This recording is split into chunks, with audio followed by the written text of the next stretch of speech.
Let's do it. Looks like we're live. Hello, I'll hello, YouTube world. All right. Yes, we are live. Here we go. Sounding good.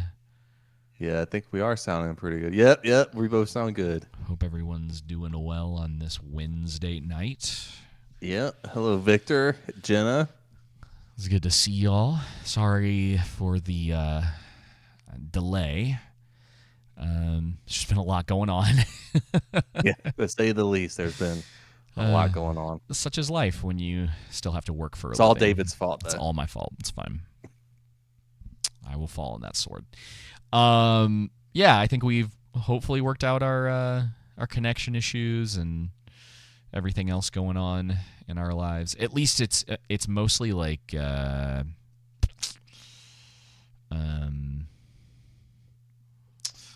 I don't know what I was gonna say. Forgive me. Oh, you're fine. Lost my train of thought. It's been a long day. Just trying to get stuff organized, get life Get things in figured order. out. Mm-hmm. Yep. Get a plan together, get things in order. Yeah. And execute them. Yeah. I guess we'll just jump into it and just kind of go until we don't have anything else to talk about. We were gonna put up a video about the piracy stuff. Do you still want me to do that, or you kind of want to just?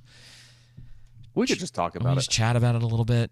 Sorry, y'all. We'll. That's what I think. Okay. Well, I do have some stuff that we need to discuss. A little bit of news going on. Nothing too crazy this week. It's been so long. I don't. The Seven Seas are the only. It's been so long. And oh, he cut out. Joseph. Uh-oh. I lost him. Oh no. Jenna, the Seven Seas are the only way to watch. You know, according to the video, you're not alone in that opinion. It would seem that a lot of people feel the same way. Well, it was nice while it lasted. Yeah, I don't know what happened to him. He hasn't texted me yet. I guess I should text him. Hopefully everything's okay. Hopefully everything's good. Let's find out. I gotta find out what was going on. I have a guy $9 a month, whatever you want. Nah, dude. computer's not fixed. Oh no! Did it? What happened? I crashed. Oh no! Oh, you didn't tell? You couldn't tell? Well, I knew something. I wasn't sure if it was like internet or if something happened with Discord. You know, it could be like a million different things. Hopefully, you're not going to crash again. We made it longer this time. I mean, the last time we couldn't even get the show started. I know, dude. That's crazy. Freaking dumb, man. But Jenna said you were in an accidental gas explosion. Oh man. It should be fine though. Well, let's see what we can do, even if this ends up being a shorter episode tonight.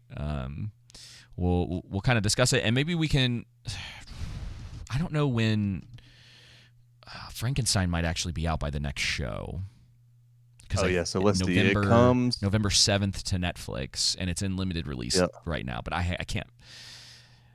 I haven't seen it, but I'm excited regardless. So next Friday. So we won't be able to talk about it till the 12th. Till the 12th. Okay, that's fine. Yeah. Well, let me do my little Halloween recommendation, tentative recommendation, Joseph. But it's the first thing that's grabbed my attention in sort of our year of 2025 in a while. And I'll let you know if it's Christian or not. The HBO Max released the first episode of the It prequel series. It's a little Sinful. It's like this little 8-episode prequel of what was happening.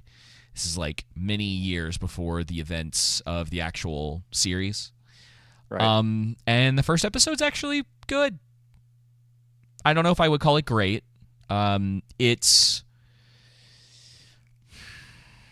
I don't think I would say predictable, but it definitely follows a formula that's become a lot more popular in TV. I'm going to keep this as spoiler-free as possible. Okay. Because it goes places. And honestly, the first, like, I was, like, into it, and then the first sort of, like, reveal of some of the craziness that's happening in the town happens, and I was sort of like, oh. Because it's just kind of gross. And I was like, Yeah. I just wasn't fully I feeling can imagine that. it prequel. Yeah. Yeah, I wasn't. There. I wasn't really like feeling it, but the rest of the episode was really good. Like it's kind of the standard formula that you would expect from a show like this, and they're building up a lot of stuff because it is the first episode, and it's there's some like interesting stuff happening, and it'll kind of depend like where this kind of lands for me. I mean, it's not a great year. Like I could easily see this like falling into the best shows of this year because there really hasn't been much. Like we're not working with a whole lot this year, so the bar is. No, we're not. So let's be clear, the bar is very low right now. And something extremely low. Yeah, I think something like this, that if it can just kind of toe the line, and it doesn't like fall too deep into like preachy. And then it just doesn't go like off the rails or dig too hard into some of the themes that they've already introduced. Because it would make the show feel a little more cringy. Yeah. Anyway, I don't want to spoil anything because the first episode did just come out. Like I'll go into more detail about this maybe when the show's over, maybe when it gets to like the halfway point. We'll see how long it keeps my attention. First episode kept my attention enough to be like, okay, I'm interested in seeing what happens next. And I've seen some people who are like super hyped on it, but I've gotten to the point now where I try really, really hard not to do that. Yeah, not to get super hyped. Yeah, because the first episode, it's still easy to get like okey doked, like for them to just like pull, they're hiding their hand right now, and you get into like later episodes, and then it starts getting preachy, and things start happening that are just like losing me, Yep. But as of right now, at least as far as the first episode is concerned, it's a good start. It's kind of setting a lot of stuff up, and it's doing kind of what it needs to do as a first episode, and it did enough to draw me in. The next episode comes out on Halloween, like they're doing it a couple days early. So, yeah, And then the only other thing that I've been trying to keep up with recently is Smiling Friends Season 3, because it makes me chuckle. And I was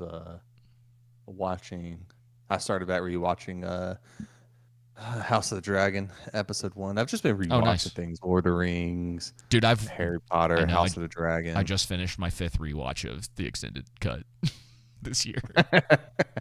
Your 5th rewatch of it this year? 5, nice. And I'll get at least one more in this year.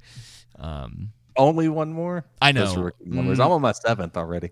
Wow, never thought you'd enjoy that slop, David. Oh, whatever, Jenna. First episode. David likes the horror slop. Oh, bro, dude. I've seen. We all have bad qualities. I've seen plenty of slop, and as far as episode 1's concerned, it's not that. It's not like Alien. You were a big fan of the new Alien show. Oh, dude. No, well, you finished more episodes than I did, Joseph. So let's not talk about who the true fan is. That show was so horrible. I know. I feel like this year, honestly, Joseph, we may not even do like a top 3 for every category. I may just give a list of the stuff that I actually liked this year. Like that's where we're better. At. Yeah, because I think that if I say, "Hey, Jenna was this made my top 3," Friends. It's going to elevate a lot of the stuff higher than what it needs to be. Yeah. Yeah, agreed. And so it's just like, here's some recommends for this year, and then obviously there's like, I think as far as stuff that's like blown me away or would ever go in like a top 100 or would potentially be in like a memorable thing, it's the one video game that I've pretty much played this year. The one new video game that I've played this year. I had some fun with some other stuff, but yeah, we might just end up doing that because I don't even know if it's maybe movies. Like I could tell you what the top 3 were, but like I'm just not. I'm blown away by like I don't think if things were really great this year that I would have watched the Lord of the Rings trilogy, like the extended cut, 5 times. Yeah. Because there's been like nothing else that's like kept my attention and got me like really paying attention to the details and like all that kind of stuff, and like digging into the lore a little bit more and watching some videos about it and thinking about finally reading the Silmarillion. It's just one of those things that's like nothing else is doing this for me. Yep. I'm not that connected to like anything else right now as far as that. It's hard to get connected to it because it's a lot of it's just so generic. I mean, unfortunately, aren't we getting The Witcher soon too? Oh, dude, yeah, I know that's happening soon. I don't. Are you gonna make me watch that? Let's see. Maybe. Is it all releasing at the same time? I hope so, dude. Let me see. I'll The Witcher look. Season 4. That's gonna be just based off the trailers, just that alone, not even including everything else. It premieres October tomorrow. 30th. Holy moly! So, release. Let's see. Release schedule.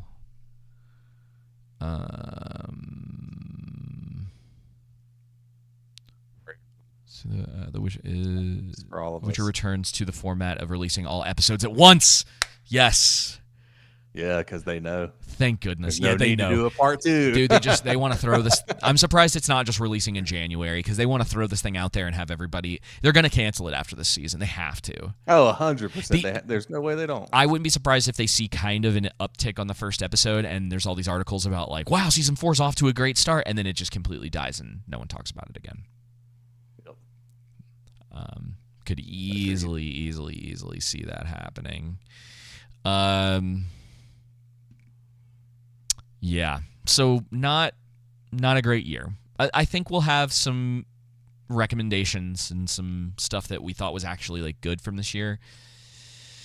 But I just have not. I don't know, man. Unfortunately, guys, I'm sorry. There's supposed to be. Well, I think we may have said that about this year, but a lot of things did get pushed out to next year. Yeah. I don't know if it's anything that we're going to be totally blown away by. Hopefully, there should be better stuff that comes out next year.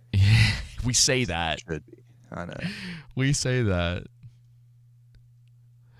Nothing like the Lord of the Rings, though. It's ironic because my not even in the general like tier of that. You know what I mean?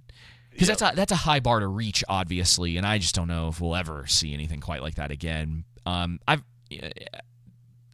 I think even in that general tier of the stuff that I would be like trying to do this top 100 thing, even if we're talking in that stratosphere about something that might touch into that or even have the audacity to pull something out of that I think is like better in a modern sense.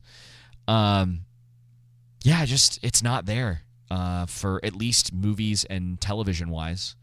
I think we've talked about this into the reasons why, being that a lot of them, a lot of movies and TV shows that have come out that have they don't stick to the source material. They're waiting too long in between seasons or in between movies to release the sequel. Like the Batman's going to come out in 2027, and that's going to be like 7 years or too long, 5 years, like whatever, too long. It's not even like the idea of the first Batman movie being in any, like they missed the window of the first one to the second one, and then they missed the window of the first one to Penguin to now the second one. Like the Penguin, like it's still like up there for me, especially in like modern sense. But I had actually kind of like it hadn't been on my mind, and then my barber asked me if I had seen it, and I was like, oh yeah. I was like, yeah, actually, it's really great. I was like, have you finished it yet? And he's like, no. And I was like, oh, just wait. Just wait. You don't even know what's coming, dude. Yeah. And then so now we're moving out of that because I hadn't thought about it in a while. Like people aren't really talking about it anymore, even though it was very popular. And when they do, they're still in the window that if they can get another season out relatively soon. Like if they can push for that a little bit, especially after it's got to be one of the most popular things after Superman failing. Yep. Which is another interesting thing about Warner And Brothers. Warner Brothers is up for sale too. Yeah, and they're thinking that could cause James Gunn to be fired. Yeah. Relieved of duties or whatnot. But yeah, I mean, like, they're waiting too long in between seasons. I mean, freaking heck, House of Dragon season 3 just finished shooting, and they're expecting to release that in June of next year. When did it'll be about David, 2 do years? you know? Right? It'll be 2 years. 2 years, because it was supposed to be. We were supposed to get Night of the Seven Kingdoms this year, and then it was supposed to be a year of Night of the Seven Kingdoms, a year of House of the Dragon, and then we're gonna hop back and forth for a few years. That's not too terribly bad. No, it's a great idea in theory, because it at least keeps your mind occupied if they're having trouble with production, which is so crazy to me, dude. I cannot, for the life of me, and we've talked about this before. We don't have to dig into this again, but I still cannot figure out for the life of me how they cannot, after Game of Thrones was able to do pretty much every year. Like, it was a yearly thing that was happening, and it was helping it to stay in the public eye. You want that from your television. Like, you want it released pretty much as quickly as possible, because people get distracted by other things. And the longer that you wait, it was the problem from season 1 to season 2. Season 1 strong. And then not only was it the decision to wait 2 years to get the second season out, it was also the way they decided to cut the last 2 episodes out to attach them to the next season. And I don't know if they were worried about a pacing thing for season 3. We'll find out once we actually see the show. Like if they thought season 3, but who knows? It could be meddling with the studio, like with HBO and them. Yeah, it could be totally that. Who knows exactly what's going on? Like we'll get at least some kind of answer once we finally see the new season. But it's bad, man. I don't know if we're like there yet or whatever, but it's definitely kind of killing TV. Like I can't imagine people are nearly as engaged with anything. It can't, man. I don't know. I mean, like people's mind seems like it's bottoming out, and it's probably for the best. We're gonna go into a dark period, and then things will. Yeah, it feels probably start picking back up. Yeah, it definitely feels like we're going into like dark ages of cinema, if you will. Because I'm sure there's got to be enough good writers out there with creative stories to tell. Sure, it's just that all these Hollywood companies just want to. It's all only produce or make stuff that has been done before, that they can, that's a previous IP, and then ruin it and not even stick to the source material generally. Like my sister, she watched this movie Regretting Me or whatnot. She was telling me it's based on her book, and she's like, the reason why she liked it so much is that she was surprised of how well they actually stuck to the source material. She was like, they didn't deviate from the book that much, and that made it better. Yeah. And I'm like, yeah, no kidding. I mean, you only want to deviate in situations where, because it's a new medium, you can't transfer it over. Like it makes sense not to, if you have 40 characters in a book, there's no realistic way to put all 40 characters in a movie. Yeah, it's one of the biggest problems with something like The Wheel of Time. Because I don't know if you remember this, but I had mentioned, this was I feel like it was a couple of years ago at this point, but I was listening to a stream, and somebody was like asking about The Wheel of Time, or someone was like, oh, I've just read it. And one of the other guys was like, oh, just wait, they're about to introduce like a whole bunch more characters. And I literally, it was like, that doesn't sound great at all. There's a fine line to it. Oh, and yeah. Even when you're taking that down to like cinema or trying to make a movie, obviously the Tom Bombadil stuff, it would have gotten in the way of what you would call traditional pacing in a movie. Because you would have gone on this long sort of like, now if we were talking like a television format, I think we've talked about this before, but like that could work for something like that, because you're really taking a lot of time, and you use it as an opportunity to build up like your main cast. Like Tom Bombadil is this sort of like stagnant character. Like from the time you meet him to the time he leaves, he's not changing. So what you're wanting to do with something like that is help with the qualities of the characters that you do have. Like figure out a smart writing way around him. Yeah, and use that for an episode, and then move on to the Prancing Pony. Like there's ways to make these things work.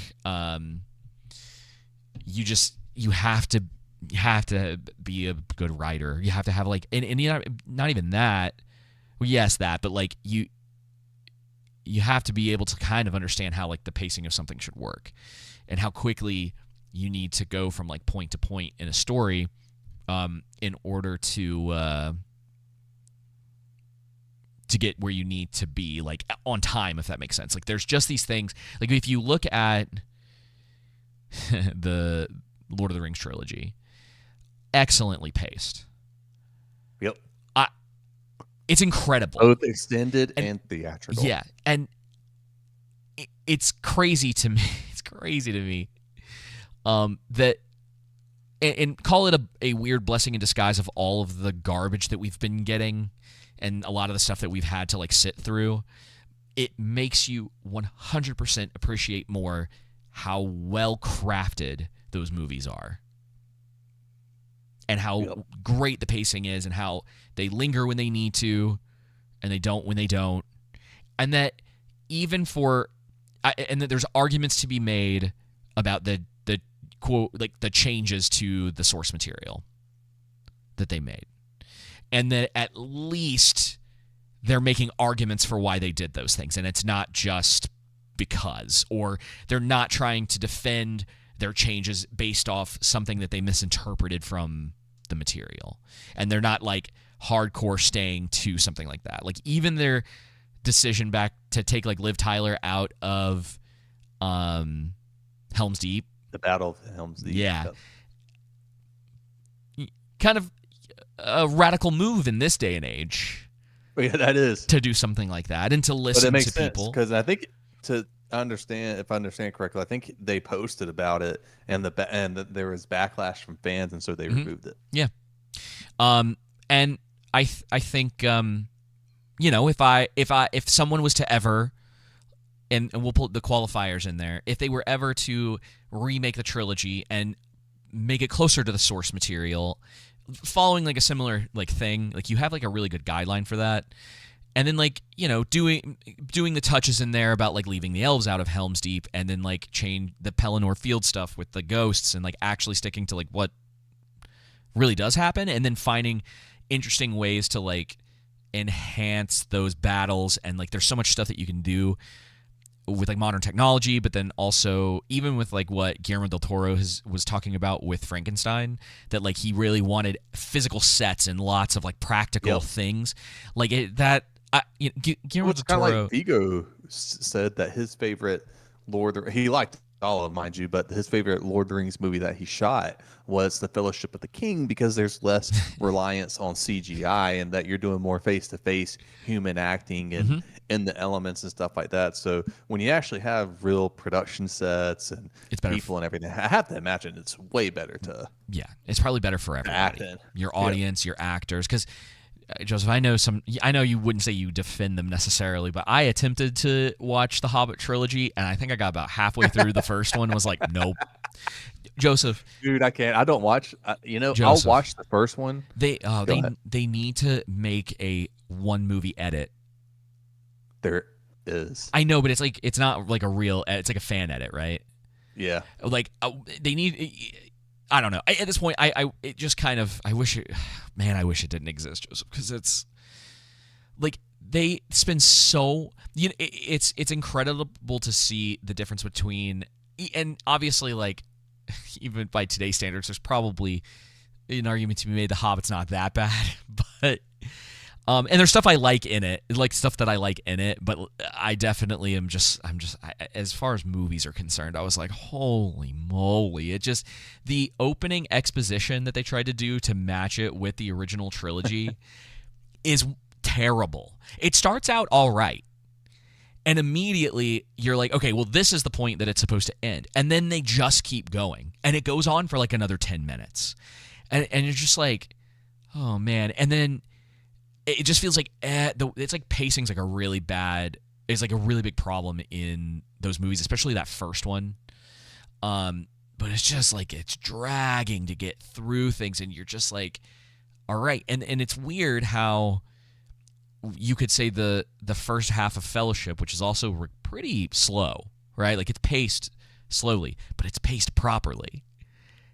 And so it's like it takes its time where it needs to and then moves on, and takes its time where it needs to and moves on. And then like even the festival and everything, it's not what you would call like a traditional action scene, but it's like more upbeat, and like the dragon stuff happens, so there's some action in that, and they're running away from the Sackvilles, and like all these different like things are happening, so it's paced very well for what would typically be considered up until like Prancing Pony.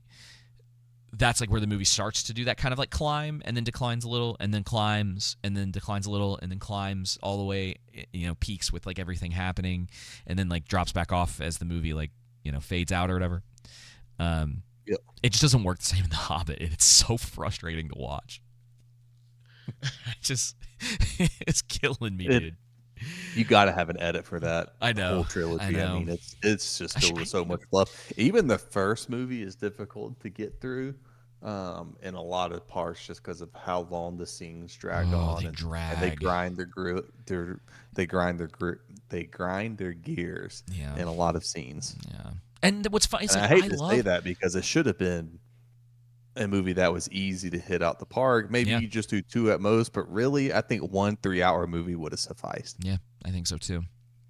And it could have been this great thing and knocked out of the park, but that was definitely like the interruption, like the corporate interruption of that, and them getting their hands involved too much, and like the rumors and everything, or I don't know if I guess it's been proven at this point, but like Peter Jackson not wanting to come back, and him being like, and then like the stuff about is it Ian McKellen that was like on a green screen pretty much the entire time, like he barely interacted with the rest of the cast, and it like broke him, and then like Peter Jackson basically, like The Hobbit broke him too.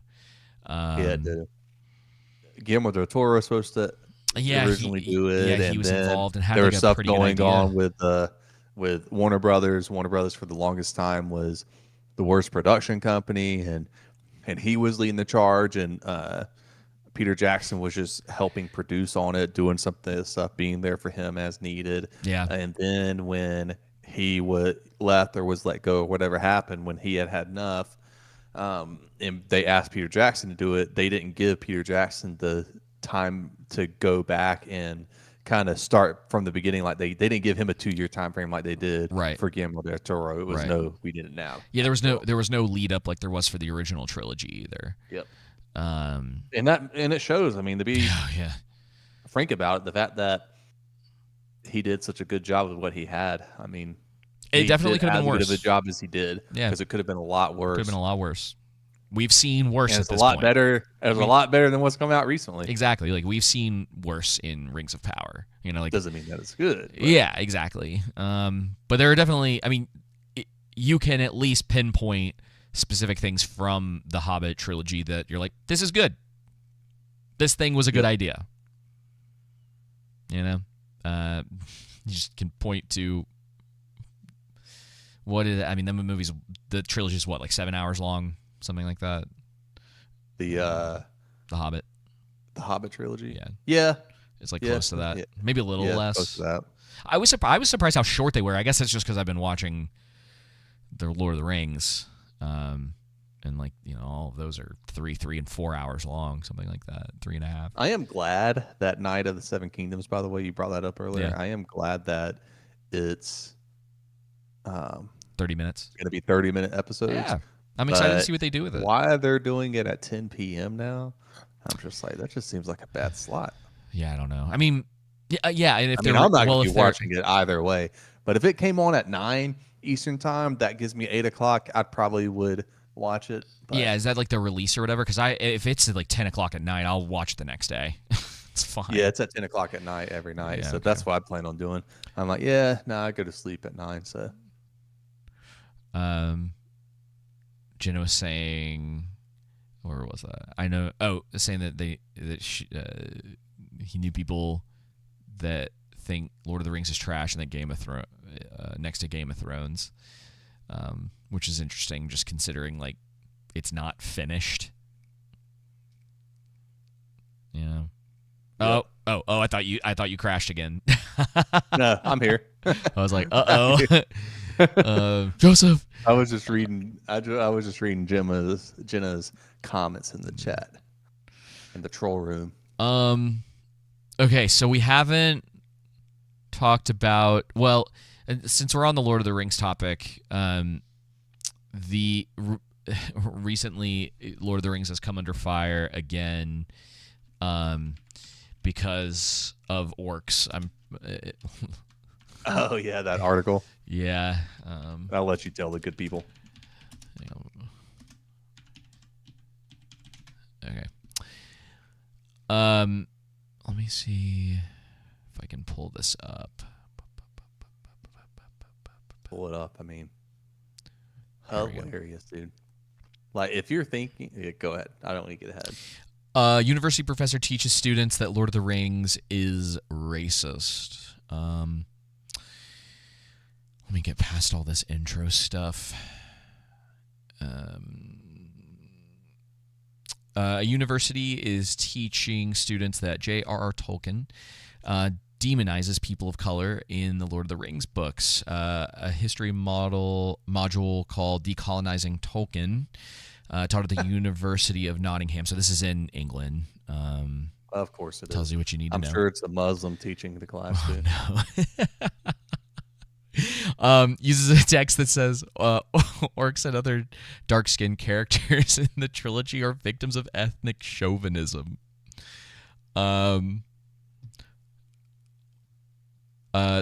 This professor, a historian and writer who leads the module, argues... I'm joking, David. Huh? They don't allow their women to learn. No. But they're arguing that Eastern races in the fictional realm of Middle-earth are depicted as evil, while fair-skinned people of the West are known as virtuous, which is such a modern way of looking. And it's weird to say it, but that's what it is now. It's like the modern way of looking at the world is in this like monolithic fashion. And there's lumping everyone together in groups. There's no detail or talk of the finer details of the things that are going on, which is the stuff that I always really like. It's not just the basic understanding of characters, but it's also like the nuances that come with a lot of that. Right.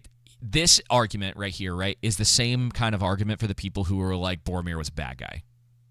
He did bad. He did bad things, and he died because he did bad things. Like that is the not even elementary. Like it's a complete misunderstanding of the material, but it is kind of this infantile like way of looking at it, where you go, there is this thing and there's this thing, and there's no nuance to either of these things. It's just this thing bad because like color of skin, this thing good because color of skin.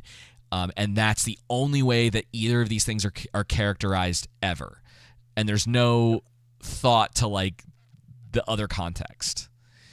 And I hate it because all of it's first of all, it wasn't his intention. It's literally the history of like a specific area, and it doesn't and they're taking it to this like wider meaning that was never intentioned to begin with. David, I got this radical idea. Radical. I'm just gonna guess that a lot of times in fiction books, when someone mentions demons, that they're just demons. When someone mentions orcs, they're just orcs. When someone mentions monsters, they're just monsters. Mm-hmm. They're not stand-ins for anything. They're not allegories, especially in Tolkien's work. That's the famous quote of Tolkien, right? He did known fact about Tolkien. He did not like allegories. He did not care for it. They don't represent anything other than being an embodiment of evil. And the next statement is if you find yourself reading things and saying, no matter who you are, no matter what your ethnicity is, no no matter what gender you are or anything else. If you find yourself reading a book or watching a TV show or movie, and you look at orcs or demons or monsters and think, "Hey, this orc or monster or demon represents this ethnicity," there's something wrong with you. Yeah. Yeah. Nah, unless that demon is like wearing a white cape and a pointed hat, then yeah, maybe you got a point. But yeah, there is more. Well, not in all, obviously not all writing, but there's nuance to those things. Yep. But it's just this like weird infantile understanding of, first of all, writing, right, which is how we get a lot of the stuff that we get now. Like, there aren't details to characters, and they're not thinking about the little moments of actions towards certain characters, or little looks or other things like that give so much like detail to how you might like write out a character and like what they're probably thinking in that moment. This is like one of my favorite.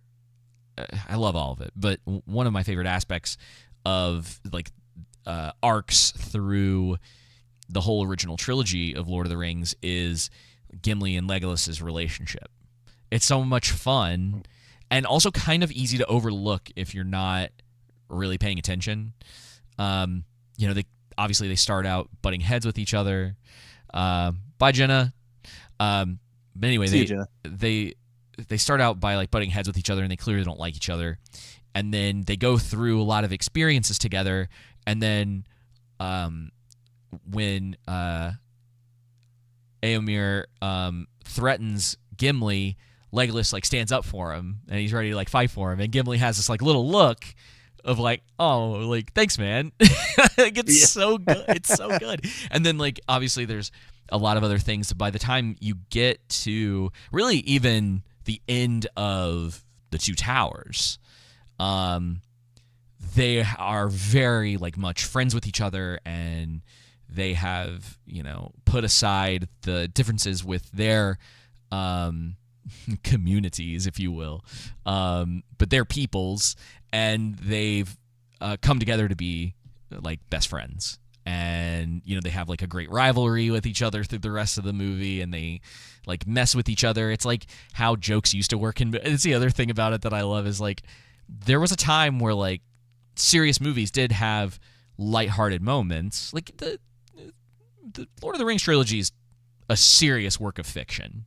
Like and there's lightheartedness to it, but you still call it serious. Whereas these days, like when we refer to like Marvel humor and like what that ultimately, like the monster that ultimately became, it's just it's a different kind of humor. Like they're just interjecting these moments that take you out of it, like we would always say, where it's like they'll ruin serious moments. Like, okay, take the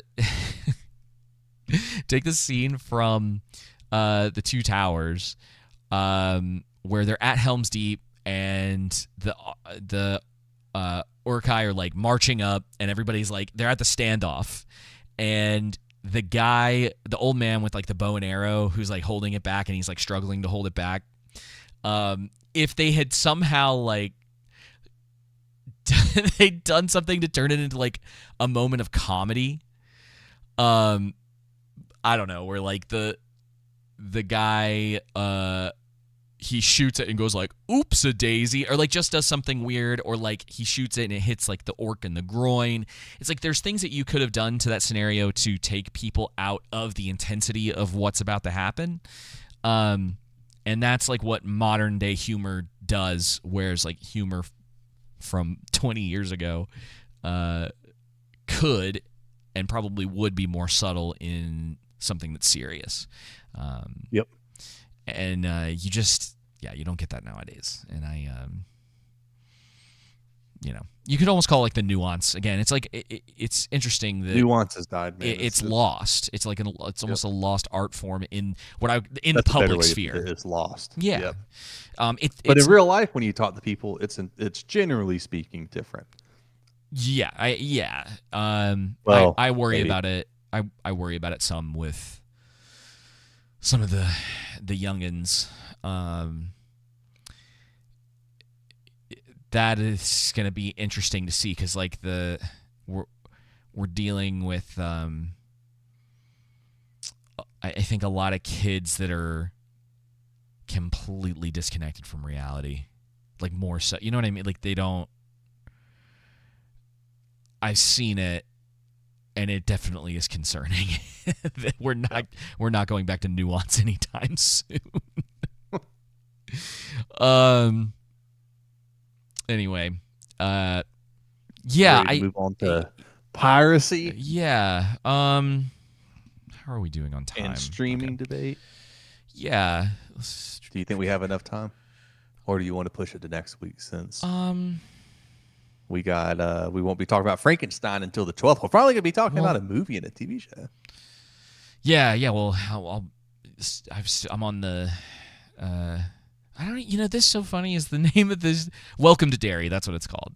Welcome to Derry season 2 or episode 2 will have come out, so I'll be keeping up with that at least for a few weeks until it's not as prominent. But yeah, why don't we do the piracy video next week?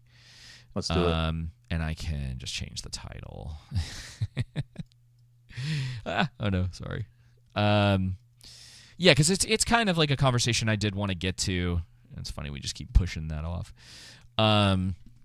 It's a conversation that I want to get to because I think it's really interesting, and there's a lot of angles that you can take on it from like what would need to happen in order for people because making it affordable, man. I mean, think about it. Make it affordable, make it something that people actually care to subscribe to again, or I think whatever every company launching their own streaming platform, and I think you and I may have talked about it at the time, is what killed it because it was just nobody was gonna want to get just price excluded.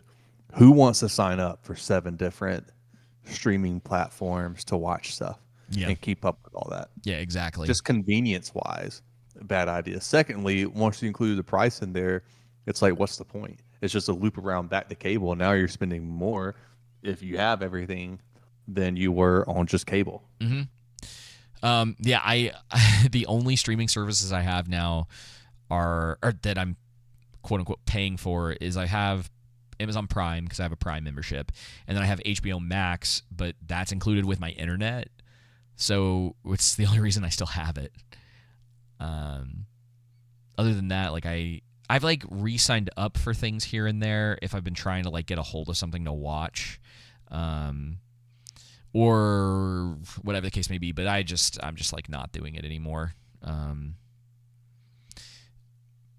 And it's kind of great, and I don't miss any of it. Like there's nothing like super pressing, I feel like, that's worth keeping that stuff around.